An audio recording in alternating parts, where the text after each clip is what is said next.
Okay, so imagine if someone were to ask you, what is 2/3 of 7/8? Okay, so 2/3 of 7/8. 2/3 times 7/8.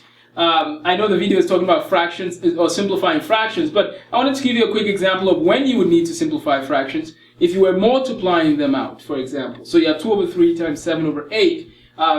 Notice when you multiply fractions, the numerator, you multiply the numerator, you get 2 times 7 is 14, and you get 3 times 8 is 24. So 14/24.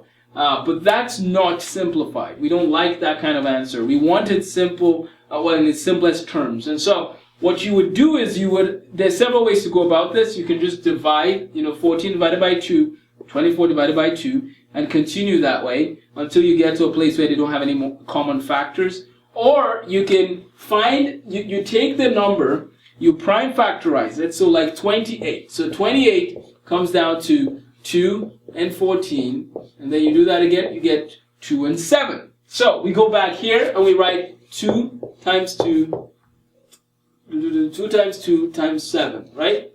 Divided by, we take 42 and we do the same thing. Now you can use a factor tree or you can use a factor ladder. So let's use a factor ladder on this one.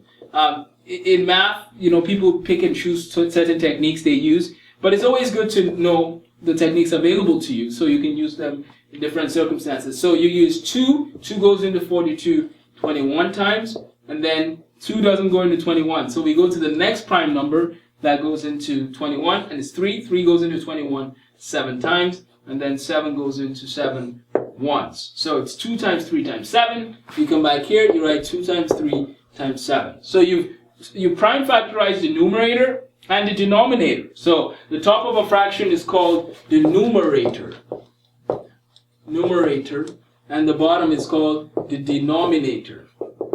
If you're concerned that you might forget what those names are, I would encourage you to recognize that the number down is in the denominator. D for down, D for denominator. And then the number, of course, on top would be the numerator.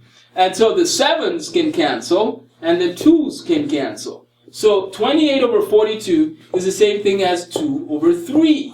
We've just simplified the fraction. Now we come back to 14/24, and notice that we will also need to simplify that. We can write this as 2 times 7, and on the bottom you have 2 times 2. So if you took 2 goes into 24 12 times, 2 goes into 12 6 times, so you have 2 times 2 times 2 times 3. And the 2's would cancel, and all you're left with is 7 divided by, so you have 4 times 3, you have 12. So 7/12. You can't simplify that any further. So these are proper fractions because the numerator is smaller than the denominator. So there's a few things to chew on.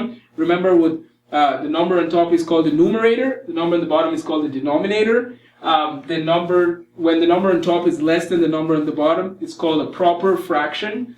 And so proper fractions are fractions where the numerator is less than the denominator. And then when we multiply fractions, we like to simplify them as well.